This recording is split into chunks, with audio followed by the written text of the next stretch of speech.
So this one, which I actually shared last night with an audience, has to do with why cat and dogs, since the beginning of time, have been enemies.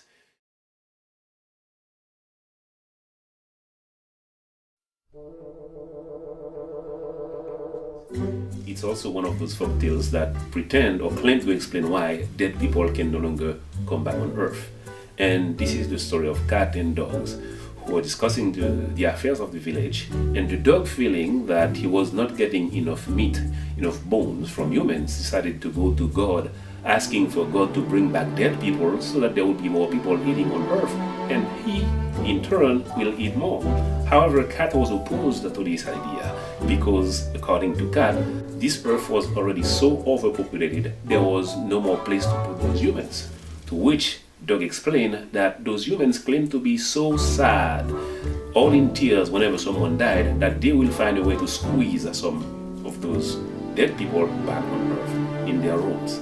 So this story goes that they both went to Papa God, and Papa God actually had to sort things out, noticing that Dog was actually so fat that he couldn't even bow to pay respect to God when approaching God to ask for some kind of favor. The plot is more complex than that, but apparently the cat was the one who had put some bones on the way to God's house, leading the dog to eat so much so that he appeared so fat, and as a result, God kicked him out of heaven. God decided that no dead people would come back on earth because they'll be noisy, they'll be speaking all the time and shouting and dancing, because down on earth they never had a chance to do that, and that would disrupt his sleep. So this is a basic explanation, according to our folk tales, how cat and dogs are now best enemies, so to speak, and second, the reason why also dead people cannot come back on earth. My life in Haiti has been first and foremost marked by the fact that my father was an agronomist. His background was about education of people in the countryside, the peasants, about how to master the art of cultivating the land. Now, because his job required him to travel all over the country and to conduct workshops and trainings, he would always take me and my brothers in the countryside.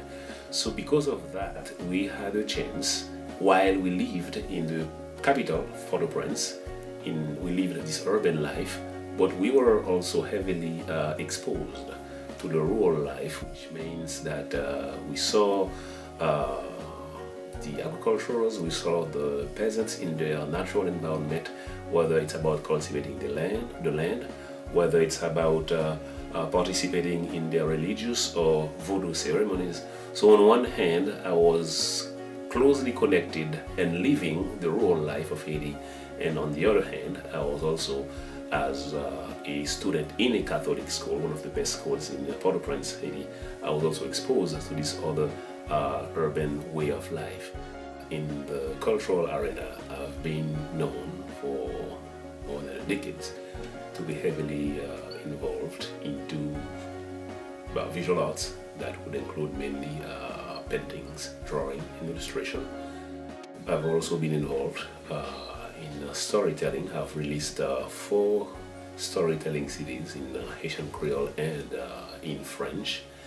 And I also present or perform Haitian folk tales.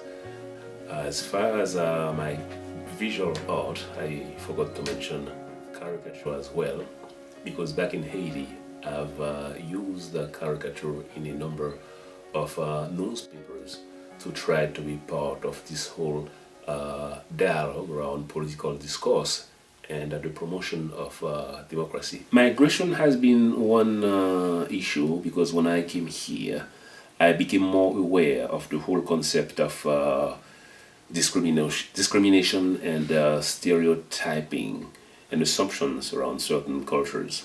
So you may find some of my art that's depict, for example, the Statue of Liberty, with some people hanging on top of those peaks that are in the crown. You may find some of my paintings or illustrations about some black men with a heavy weight around his neck. You may find also some depiction of a woman pregnant of the world and still chained to some kind of pole. So these are themes that became more real for me once I moved here in the US. Not to say that I've personally experienced discrimination overtly, but I've seen, I've heard enough to understand that while the US is now a place where black people can clearly expand, can clearly achieve their dreams, but in certain quarters it's still a reality. And thing, I would say there is a richness now in the diversity of style that Haitian painters are exploring that offers a lot of options to art amateurs and to art critics trying to write about Haiti. So it's hard right now to strictly categorize Haitian paintings at what it used to be back in the 40s, the 50s, or the 70s. It's a richer, more diverse field, and people should be able to appreciate this diversity and remove the kind of stereotyping that they had before about Haitian painting.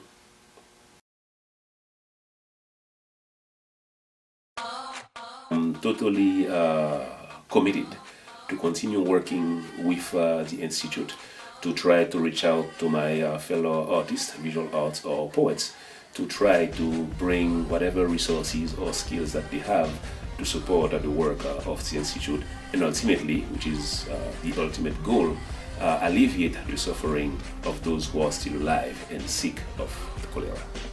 There are certain things that are ingrained into humans as members of this larger humanity that allows people to communicate all kind of ways, by sharing the food, by smiling at each other, by claiming that you are trying to say bonjour or bonsoir. So I've been telling my friends, pay a trip to Haiti, stay in the countryside, buy Haitian painting to bring back to your friends here. This further contribute to show something that's more paying lip service to the concept of diversity, to the concept of sharing something as human beings.